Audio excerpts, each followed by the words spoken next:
Buenas noches, amigos, amigas. Bienvenidos, bienvenidas nuevamente a este programa de plataforma, este espacio que nos da el canal TVX. Un espacio que nos permite compartir, que nos permite dialogar, que nos permite abordar diferentes temas de la realidad desde perspectivas distintas, desde lugares distintos, pero con la convicción, eso sí, que todas las opiniones son siempre valiosas. Aquí nadie es irrelevante. Cada quien tiene algo que decir y eso algo que decir son ladrillitos que vamos aportando en la construcción de la casa común. Eso sí, opiniones que busquen construir. Por la paradoja de la tolerancia que ya hemos hablado antes. No se puede ser tolerante con la intolerancia. Un saludo a los amigos, amigas que están ya de vacaciones en esta semana de agosto, aquí habla por San Salvador. También un saludo a los amigos, amigas que tal vez tendrán sus vacaciones más adelante en la semana. Y también un abrazo para quienes no tendremos vacación, recordando que las vacaciones son un derecho que la clase trabajadora ha logrado conquistar a través de diferentes manifestaciones, de diferentes procesos locales, nacionales, mundiales, y que el reconocimiento de la vacación no es algo que las empresas dan porque sí, sino que es un derecho conquistado por la clase trabajadora. Bueno, vamos a hablar un poquito sobre la deuda pública. Vamos a hacer la continuación de estos programas que habíamos venido diciendo. Este sería ya el tercer programa de esta serie que hemos venido hablando. Y en el primero hablamos un poco de cómo se compone la deuda pública. Cómo funciona, qué elementos tiene, qué instrumentos utilizan los gobiernos para emitir deuda pública y cuáles ha estado usando el gobierno salvadoreño para emitir deuda pública. Veníamos hablando sobre este tema de la deuda justamente por todas las voces que se han venido escuchando hablando sobre un posible default o un impago de la deuda. Y terminábamos ese primer programa diciendo que, en mi opinión, la hipótesis es que no habrá un impago, no habrá un default. Que el gobierno va a buscar mecanismos para lograr pagar esa deuda y la va a pagar. ¿Por qué? Ese fue el cierre del programa, de ese primer programa. Pero queríamos entender el por qué y qué consecuencias tendrá eso. Para entender ese por qué, vimos en el programa anterior, que fue el segundo de esta serie, un poco de cómo se compone el fondo de pensiones. Habíamos hablado que desde la privatización del fondo de pensiones se le dejó al Estado la obligación de pagar a las personas que ya estaban pensionadas, que ya estaban jubiladas, y también algunos complementos al sistema privado de pensiones, pero que no tenían los ingresos para eso. Desde la reforma del 96-98, el Estado quedó sin los ingresos para eso, pero con las obligaciones de pagarla. Y que por lo tanto el gobierno ha venido emitiendo deudas para ello. Deudas a partir de emisión de bonos, pero deudas a partir del 2006 también a través del fideicomiso de obligaciones previsionales. ¿Cómo funciona ese fideicomiso? Eso lo explicamos en el programa anterior. Así que, si quieren entrar más en detalle cómo funciona el fideicomiso y los certificados de inversión previsional y la deuda previsional, pues revisen el programa anterior, que aquí está dentro del mismo perfil de plataforma. Y entonces, hicimos toda esa separación porque entender el funcionamiento del sistema de las pensiones nos da una idea de por qué mi hipótesis es que no se caerá en impago. Porque decíamos en ese programa anterior que buena parte de los fondos de pensiones están ya invertidos en deuda pública, en deuda del gobierno, ya sea por los certificados de inversión previsional, que es deuda para pagar a a las personas que ya están pensionadas y los complementos del sistema privado, pero también en eurobonos, que son papeles de deuda que se incorporan al presupuesto general del Estado para terminar de financiar brechas que el gobierno no logra cubrir con los ingresos corrientes, es decir, con la recolección de impuestos. Significa entonces que cuando el gobierno dice o cuando se dice que el gobierno puede llegar a caer en impago con los acreedores de deuda pública, parte de los acreedores de deuda pública son los fondos de pensiones. Y por lo tanto, un impago del gobierno con acreedores de deuda pública implicaría un impago del gobierno con los fondos de pensiones. Por eso me parece que el gobierno no se va a arriesgar a ello y va a intentar buscar mecanismos de otro lado para poder hacerle frente a esos pagos. Mecanismos como la obtención de ciertas negociaciones con instituciones financieras internacionales. Ya hemos visto, por ejemplo, las negociaciones que había venido teniendo con el Fondo Monetario Internacional, donde el fondo le estaba poniendo a disposición entre 1.300 y 1.400 millones de dólares para que el gobierno pudiera equilibrar las finanzas públicas, para que pudiera tapar algunos hoyos de los que hemos venido hablando en estos programas anteriores. Pero a cambio el Fondo Monetario también exige algunas condiciones. No sabemos exactamente qué tipo de condiciones o cuáles son exactamente las condiciones que se estarían dando en esa mesa de negociación que hay actualmente, o que había por lo menos, porque tampoco ni siquiera sabemos el estado de esa negociación. Pero lo que sí sabemos es que el Fondo Monetario lo que ha venido recomendando ya por años ha sido recortes en el gasto público y aumentos en los ingresos públicos. De eso, ¿por qué creo que se pueden acercar al final de cuentas esas negociaciones? Porque el recorte de gastos públicos el gobierno ya lo comenzó a hacer.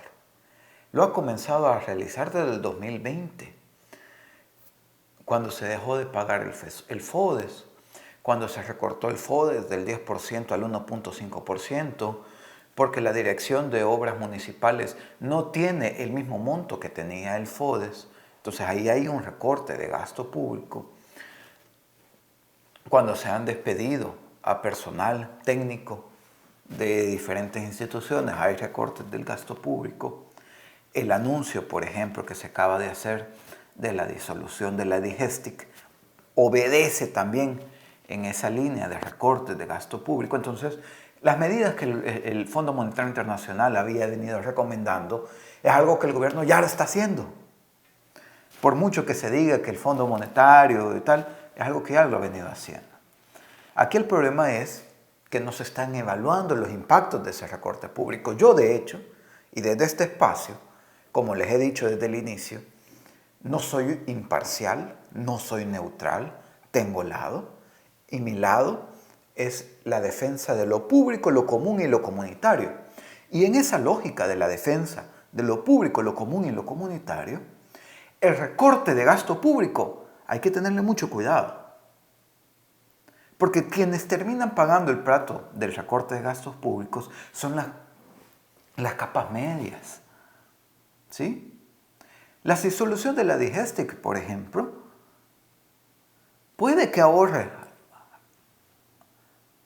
un par de millones al Estado, pero ni siquiera resuelve el problema. La DIGESTIC actualmente está bajo el Ministerio de Economía. Y si nos vamos a ver el presupuesto del Ministerio de Economía, el presupuesto total que tiene asignado a estadísticas y censos es de 4 millones de dólares. Se podría disolver totalmente la DIGESTIC y el gran ahorro que tendría el Estado son 4 millones de dólares. Sin embargo, vamos a ver la Secretaría de Comunicaciones de la Presidencia, que se aprobó el presupuesto en diciembre con 1.6 millones de dólares, pero ya para junio se le han hecho refuerzos presupuestarios por encima de los 5 millones de dólares. Es decir, que si ponemos en una balanza, tendría mayores ahorros el Estado eliminando la Secretaría de Comunicaciones que eliminando la Digestic. ¿Y qué es lo que genera mayores retribuciones a la sociedad? Tener spots bonitos, tener videos bonitos para redes sociales o tener estadísticas confiables para generar estudios y generar política pública. ¿Cuál es la prioridad? ¿Cuál debería de ser la prioridad? Por eso, cuando hablemos de recorte de gastos públicos, siempre tenemos que evaluar las prioridades y a dónde de verdad se deberían de recortar esos gastos. Pero bueno, ya son gastos que se están terminando de hacer, siguiendo recomendaciones al final de cuentas o cumpliendo parte de las recomendaciones del Fondo Monetario Internacional. Y por el otro lado, por el lado de los ingresos, ya hemos visto cómo se ha aprobado una reforma de ley que le da mayor potestad a las municipalidades para el incremento de tasas municipales. Impuestos y tasas municipales. Entonces, ¿eso qué significa? Mayores recaudaciones. De nuevo, siguiendo las recomendaciones que da el Fondo Monetario Internacional. Y otra vez aquí, ¿a dónde caen las? ¿Por qué ese aumento de tasas municipales o impuestos municipales? Al final quienes los pagan son los hogares. Y quienes más terminan perjudicados son los hogares en mayores vulnerabilidades. Así que sí, el gobierno ya está haciendo parte de las reformas que el Fondo Monetario había venido diciendo. La única en la que no ha ido tomando impulso ha sido en lo del Bitcoin, donde el Fondo Monetario sí estaba planteando, no que se eliminara la ley, lo que planteaba es que se le quitara el carácter de moneda de curso legal. Eso es el único elemento donde el Fondo Monetario o el gobierno no está avanzando en la línea de las recomendaciones que ya desde hace años viene haciendo el Fondo Monetario Internacional.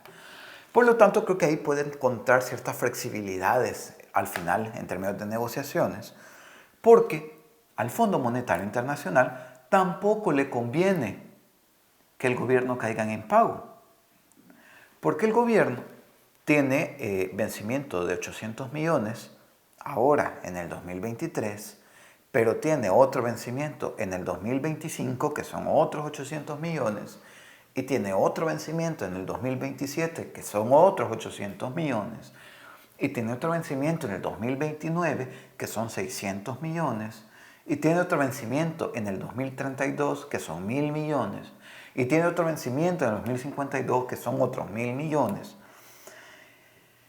Y que, por lo tanto, si el gobierno cae en impago hoy, en 2023, no va a tener las capacidades para responder todos esos otros impagos. Y significa que eso sería pérdida de los inversionistas.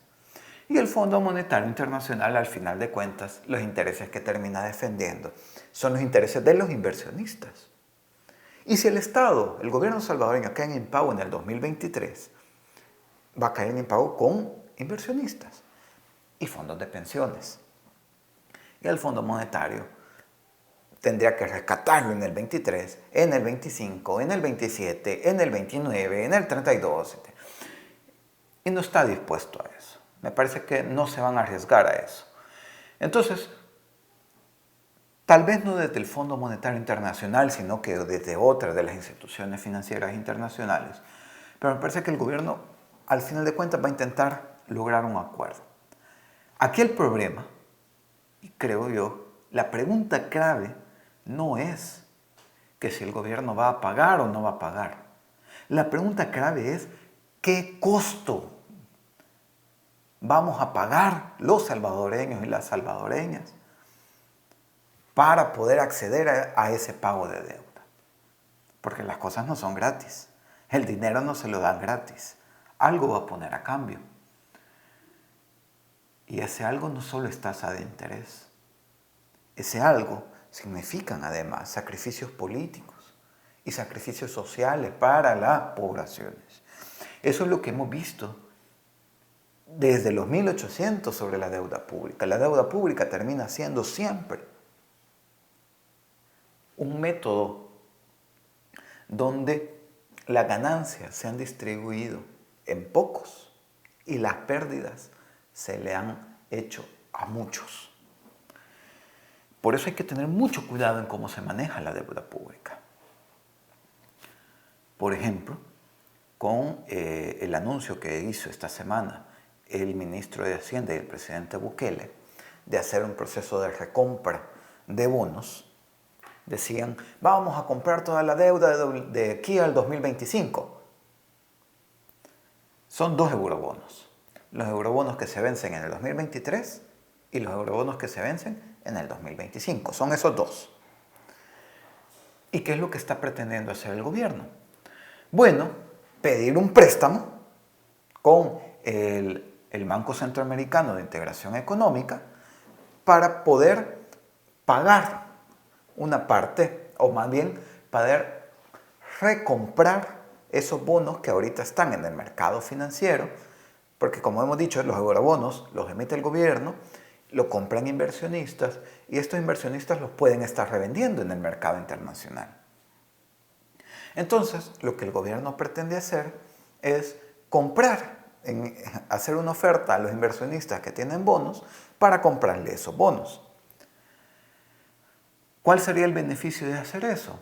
Teóricamente, que en este momento todos los inversionistas ven con desconfianza a El Salvador, han visto el desorden de las finanzas públicas que tiene el gobierno de El Salvador y por lo tanto desconfían de la capacidad de pago del gobierno, lo que ha hecho que el valor de los bonos baje. Significa que, por ejemplo, los bonos de 2023 se habían estado moviendo alrededor del 70% de su valor, 70-75% de su valor. Y los bonos de 2025 se habían estado moviendo alrededor del 40% de su valor.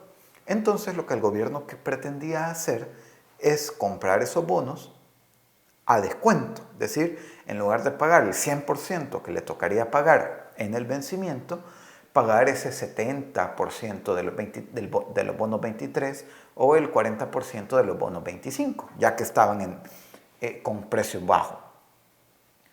Ahora, esa estrategia tiene 2 problemas.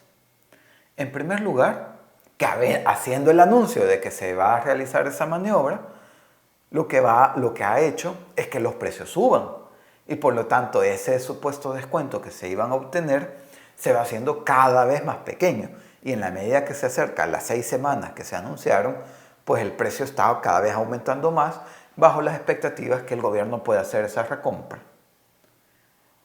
Y el segundo gran problema que tiene esa estrategia es que sí, el gobierno busca comprar con descuento, sí, una parte son inversionistas internacionales, pero otra parte de tenedores de eurobonos son los fondos de pensiones. Y entonces, si el gobierno compra esos bonos a descuento, ¿quién estaría perdiendo parte del valor? Sí, inversionistas internacionales, pero una parte también los fondos de pensiones. Por eso hay que tener mucho cuidado en ese tipo de estrategias, que si bien otros países las han hecho, pero han tenido un proceso de planificación y se han realizado de manera conjunta con la sociedad civil. En el caso de Ecuador, por ejemplo, que hizo una estrategia parecida, lo que hizo primero fue crear un grupo de sociedad civil que hiciera una auditoría social de la deuda, para saber cuál de la deuda era deuda odiosa, era deuda que no se iba a pagar, porque se había utilizado para otros fines y no para el desarrollo de la población.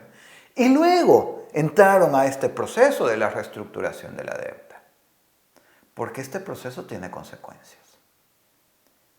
Y alguien la va a pagar. E históricamente, quienes pagan las consecuencias de la deuda pública somos las grandes mayorías. Un gran abrazo, amigos, amigas. Buenas noches.